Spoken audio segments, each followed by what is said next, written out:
Okay, last thing I want to show you, last thing I think, well, first thing that a lot of people deal with is when they draw a person or when they draw anything, they do something really stupid. They start at the top corner, the top left corner, and then they try and draw the person, then they work their way down.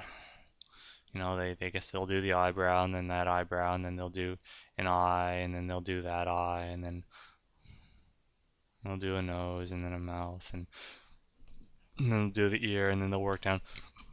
This is what I call working sequentially, or working, top to bottom, working left to right. You shouldn't do that.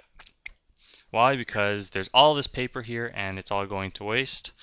There's no telling how big things are going to wind up. For all you know, if you work sequentially, if you only work, from top down, everything might look okay.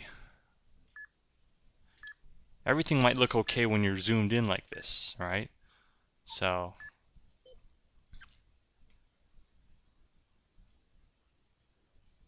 or maybe you're really zoomed in like this. How do you work when you're all zoomed in like this? Because, it's really hard to control how big things are.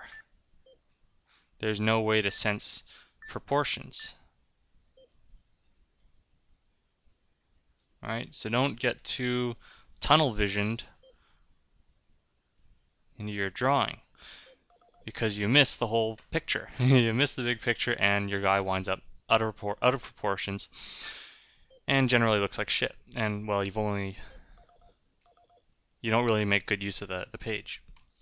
So what I suggest is working in a process I call an iterative process. If someone asks you to draw a forest, what you do not do is you don't go and you draw a tree and scribble all over it and say, oh yeah, these are branches and those are leaves and blah, blah, blah, blah, blah, blah, blah. That's a tree. And then you go on to the next tree and then you try and scribble. This is how people tend to draw forests. They do a really awful job of it. You want to draw a forest, first thing you got to figure out is where the fuck do the trees go?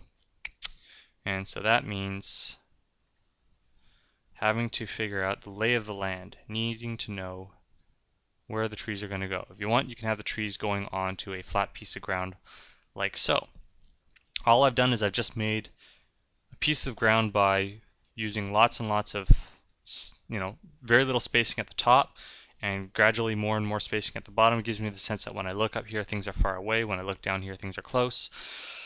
And then if I want to draw some trees on it, I'm going to draw where the trees are. So since the trees far away are going to be very short, I'm only going to draw a few short lines there.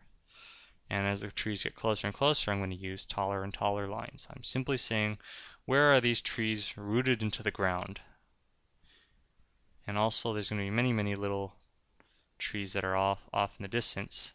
Short little, well, they're not little, they're the same size as the ones up close. It's just that. Okay, so I've drawn something as simple as their tree trunks. The next thing I'm going to go do is I'm going to go through and I'm going to split these tree trunks. Some of these tree trunks are going to be split down the middle, some of them are going to be split near the bottom. Some of the splits will be up high like that, some of them will be kind of low. The idea is that you work in passes. You don't try to finish any one particular tree at a time. You try to finish all the trees at the same time. So this tree branch is really, really big because the tree is really, really close.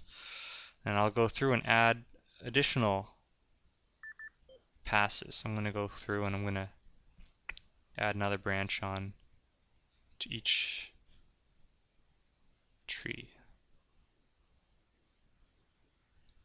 Some of the branches will stick out at a long angle like that. Some of the branches will be up kind of narrow like that.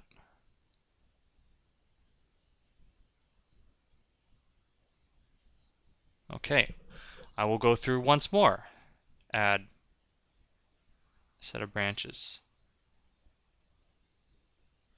Because that first set of tree stalks, the tree trunks that I went through and added, those tell me where the trees are sitting.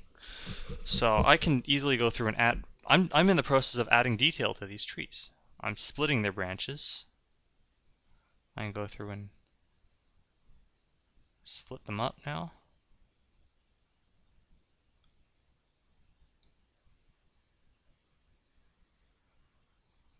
Oops.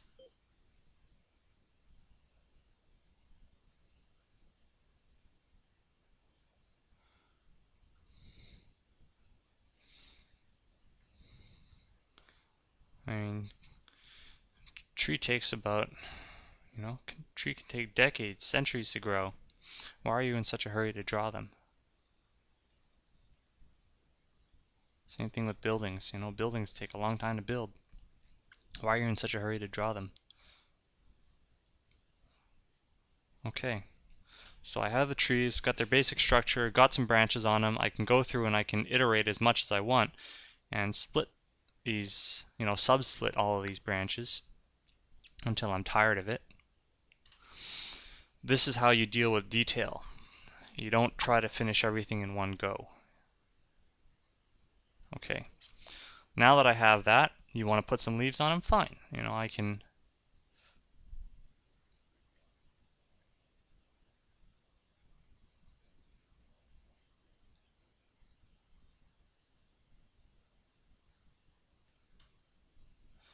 I don't even have to draw every single leaf. It's good enough for me to be able to just get the silhouette of a mass of leaves onto the tree.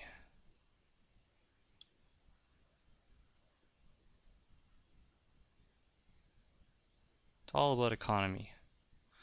I'm a lazy bum.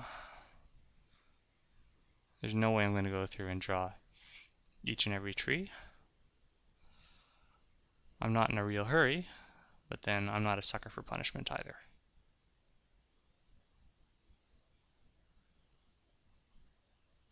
And the branches tell me where to put the clumps of leaves.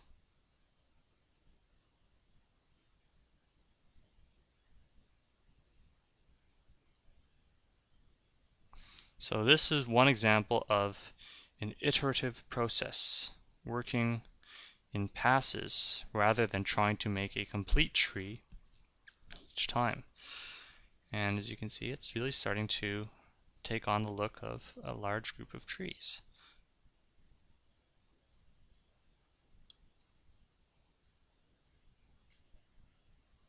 How long is this taking, guys? Like what, 5 minutes, 10 minutes? It's not taking very long at all. The important thing is that it gives the impression of a forest.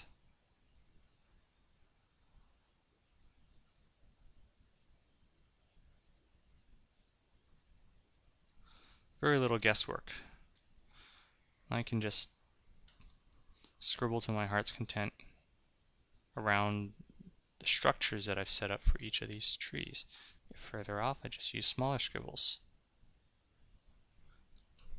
Voila! It's very simple. So if you guys are dealing with background layouts and you have a ton of trees to deal with, this is the way to do it. Work in iterations. All right, if you wanted to deal with people, it's the same thing. People is the same thing. You figure out, instead of the trunk of the tree, you figure out where is their torso and trunk. Where's their sort of the main trunk of their tree. You have a person like that. And then I'm not going to go and figure out the volumes of the guy. I'm going to figure out, what about his branches? So I'll put a hand up there. This is his hand on his head. I'm going to bring out one of his shoulders because I'm going to have him put weight on it. Put the other hand in there. See, I don't care anything about volumes at this point. I simply care about the flow of the pose. Anyway, more on this later.